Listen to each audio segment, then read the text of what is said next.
Hey guys, in this video I want to show you how to contact Apple's Service Center. If you find this video helpful, please drop a like and subscribe to my channel. In saying that, let's just jump straight into the video. So for this demonstration, we'll be opening up my web browser and head on over to apple.com. And now what we want to do is navigate to the contact page here. So if we click onto the two horizontal bars, you'll get this menu here. So what we need to click onto is support. And now from here, if we scroll down, we want to click on Contact Us. And it's going to redirect you to a new page. And now if we scroll down from here, we can type here, I want to speak to customer service or service center. So we'll do service center,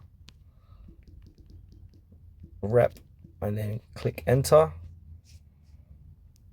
And now choose what device you're using. So I'm just going to do an iPhone, for example.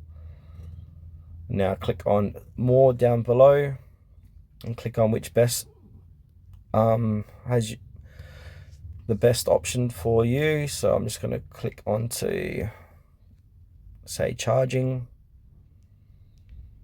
And now click on see your support options. You've got to go through all this to speak to someone. So if we scroll down the bottom here, we've got contacts. So you can either live chat with a service rep, or you can give a call or receive a call from a service rep with Apple